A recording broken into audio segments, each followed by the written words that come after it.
একটা গ্রামে নীরজ নামের একটা মেয়ে থাকত। নীরজের মা ছিল না, আর ওর বাবা খুবই গরিব ছিল। বাবা, এসে গেছো? আজ কি কোনো কাজ পেয়েছো?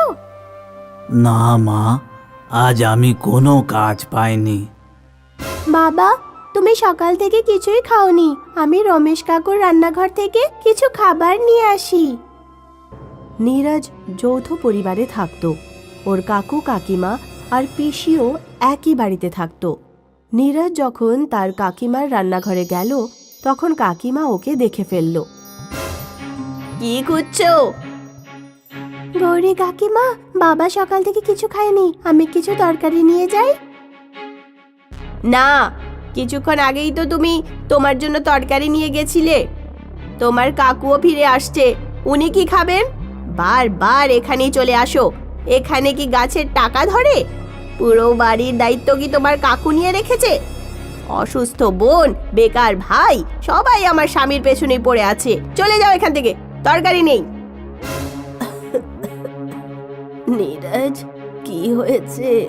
কাঁদছো কেন?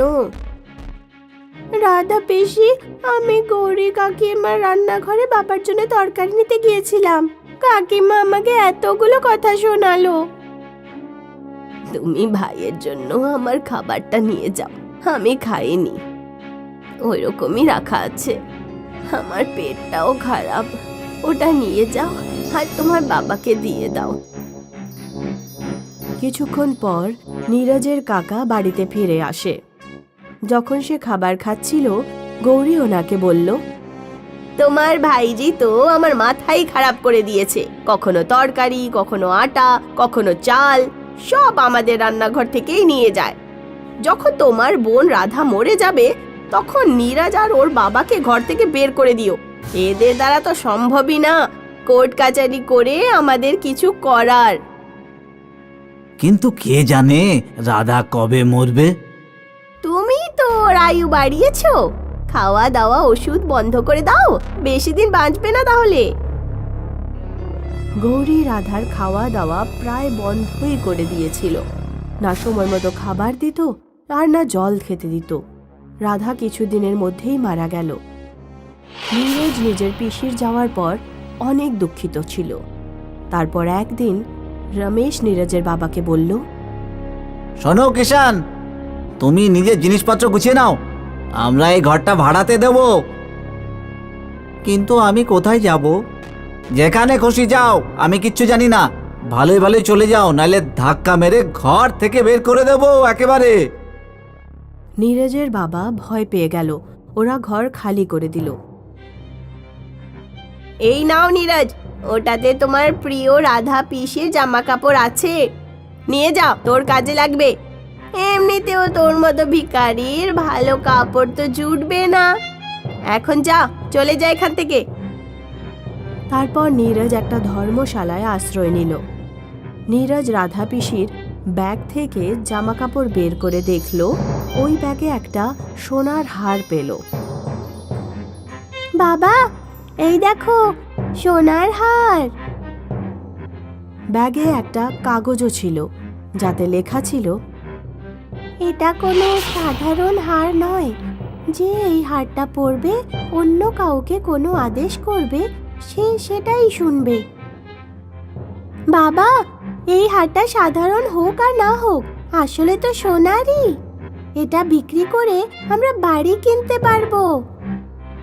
এটা এখনই বিক্রি করা ঠিক নয়, এটা আমার বোনের চিহ্ন। আমি এটা বন্ধক দিলে কিছু কাজের চেষ্টা করতে পারি।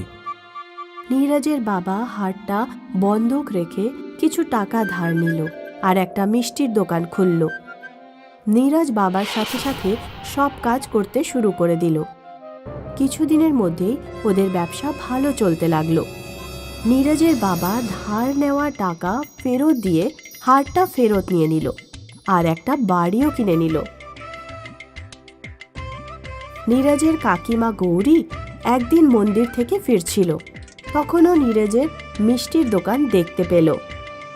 গ্রামবাসীদের যখন জিজ্ঞাসা করলো, তখন গৌরী জানতে পারল নীরজের বাবা একটা বড় বাড়ি কিনে ফেলেছে। রাতে যখন রমেশ বাড়ি ফিরল, তখন গৌরী ওকে বলল, নীরজের কাছে এত টাকা কোথা থেকে এলো?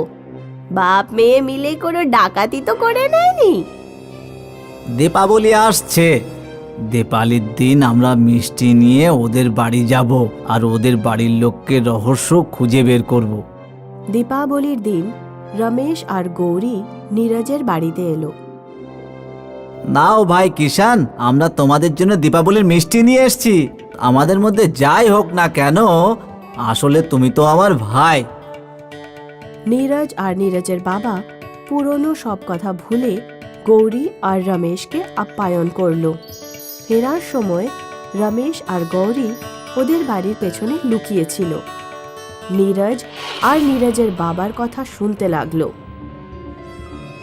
বাবা, আজ আমরা যে অবস্থায় আছি রাধা পিসির হারের জন্যই। যখন নীরজ আর নীরজের বাবা ঘুমিয়ে পড়ে তখন গৌরী আর রমেশ হার আর কাগজটা চুরি করে নেয়। ওরা হার নিয়ে নিজের বাড়িতে পৌঁছে যায়। এটা কোনো সাধারণ হার নয়, এটা পরে অন্য কাউকে কিছু আদেশ করলে সে সেটাই শুনবে। আরে বাহ, দারুণ মজা হবে। এখন দেখো এই হার দিয়ে আমি কি কি করাবো।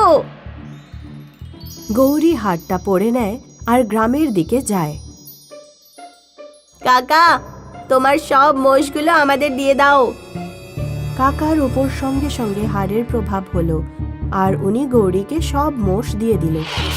গৌরব, তোমার ঘরে রাখা সব টাকা পয়সা আমাকে দিয়ে দাও।